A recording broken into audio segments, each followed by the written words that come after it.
जय श्री जगन्नाथ आशा करछि आपण माने बहुत भल थे। पार्ट 1 आपण देखिथिबे ये होछि मोर पार्ट 2 वीडियो। पार्ट 2 वीडियो रे मो जाइथिले विशाल तांको पई किछि गिफ्ट आनिया को तो कोन आनिम बुली तो तांको पई किछि आनिया मो झियो पई कि ड्रेस धर के आइले। सी बे आसले सांगरे किंतु से फर्स्ट फ्लोर थिले सेकंड फ्लोर रे किछि किनि के आनले तांको पई। तापरे मु गले केक आनते तो जेहेतु हमें आसीथिलु सांगो एकी तो भाबिले एडो सब केक केक धर के पळेबे। तो केक फेक आनिक काटिबार हमर किछि प्लान नथिला किंतु मां कहले कि ना ना केक नेके आसीबो हम गोटे काटिबा खुशी रे दिन आज गोटे तो सेटो केक धर के आसीनु। आज मंगल बाजार थिला जोटा कि हमर मंगलबार एटी गोटे मार्केट पड़े सेटा को ना होचे मंगल बाजार। तो एते आपन को सब प्रकार जिंस मिले माने विश्वास करिवेनी केवल मु कहि ना जे एते कोहंते कथा रछि बापा मां को छाडिका सब जिंस एते मिल जिवो। एते सेई बला सब जिंस आपन को मिलियो। एते एक्चुअली पनीपरिया मार्केट थिला मां कहंती कि एमाने जते बेले छोट छोट थिले केते मार्केट पड़े ताने अनुमान करंतु कि आसी 30-35 वर्ष हे गलानी मार्केट माने किए देखि जन सेबेटो तो तार और केते पूर्वरु पडिथि मार्केट बहुत पुराना मार्केट ये। एते सब प्रकार जिंस मिले आगुरु तो पनीपरिया खाली मिलुतला एखुना ड्रेस ठु आरंभ करिके प्लास्टिक जेमति हमर हरेक माल जिंस सब जिंस एटा पड़े।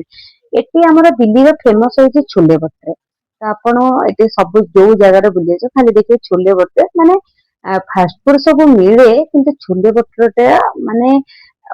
माने आपण को बहुत अवेलेबल मिले माने सब जगह रे आपण छोले भटुरे मिले जिवो। सेटो आमे गलो तो परिया पत्र आनिया पई ये आसीबे इवनिंग रे परिया पत्र नै कि जिबे एई दुकान जो बसता है ना हरेक माल आपको देखिने ना मते मेलन कथा मने पड़ी जाय मेलन ना एबला केते जिंस किनु केते मजा मस्ती करू एबे हम पाखर अछि सब अछि किंतु मनीष कतरे टाइम होला अभाव ना को जिंस किनिया के इच्छा अछि ना खुशी भी अछि आगो भले आ से खुशी नाही माने दिनो के दिन जेतले बयस बढ़े कि घर संसार हुए ना सब जिंस आस्ते आस्ते जो मन ये ना सब मरी जाए आ इच्छा हुए किसी जिंस तामाने नुहे जे खुशी नाही खुशी अछि किंतु माने बैचलर गोटे जो लाइफ सेटा आफ्टर मैरिज मो मतरे ते कमी जाए तो आपण मानकू कोन लागुची कमेंट नेक्स्ट जणिबे। एटी देखो बासन कुर्सन बर्तन आपण कोइ ना सब जिंस आपण मिल जे आपण किछि खोजिते पड़ियोनी माने जे पनीपरिया पय आसीबो ना ताके एक्सरसाइज रे नै पड़िबो। चप्पल तो ये आपको 100-150 बहुत बढ़िया बढ़िया मिल जाए आप बिलीव करेंगे 100-150 जिन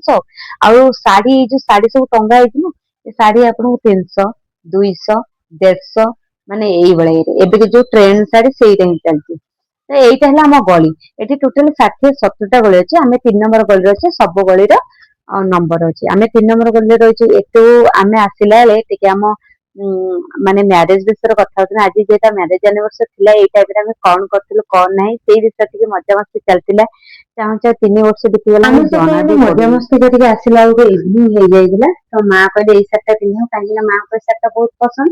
तो मु भी एई सट्टा पिनतेली आपण मन को सट्टा केमति लागछ एक्चुअली मैं तो ऑफलाइन मगेतिले एई सट्टा एई जे एकदम ये आनिथिले काहे ना मते ते भलेना फेवर पसंद बोली तो सेईटा मगेले एक्चुअली यार हाथ से आनिबार थिला हमको किंतु हाथ से भीतर अवेलेबल नथिला तो चाहतले मैं ताको नेके चलेइदवा तो आमे एते बड़ा आकार किछ करि नथिलु बस फैमिली खुशी से कहले कि ना गोटे केक आनी आज काटिबा आज 3 वर्ष तमर कंप्लीट हो जाउचे तो फैमिली से तो मते छोटे छोटे जिंस शेयर करते कि सेलिब्रेट करते बहुत भल लागे काहे कि से माने खुशी हो गले ना मते बहुत खुशी लागे बहुत मते भल लागे से जिंस तो एई साइट यांकर मगेतिली आपण मन केमिति लागुचे आ हम बाहर के आज 3 वर्ष हो गला जना भी पड़ुनी 3 वर्ष केते कंप्लीट हो गला बोली मु तो चाहे कि 7 जन्म कोन मते जन्म जन्म एई लोकडे सहित ही रहिवार अछि ए किछि भी हो जाऊ तो देखिए भगवान केते दिन भी जिंस को ये करछन बस भगवान बार एति की प्रार्थना कि जहां भी हो जाऊ प्रभु हम दी जन सेति भी स्ट्रांग करो कि हमें सब जिंस को लेके आगो को जेमति बढ़ी पारो तो भाई की केक खोइदेले मु देली केक मु कहली कि ओरी किनियो खोइदबो आ झियो एते केक को देखि खुशी होतला खाइयो बोली मां कोन कले ना ता डालो मुह चारियारे लगे देतिले केक आपण माने वीडियो केमी लागिला कमेंट रे निश्चित जणले आ लाइक शेयर करबा को बिल्कुल भूली देनी रहिली बाय थैंक यू जय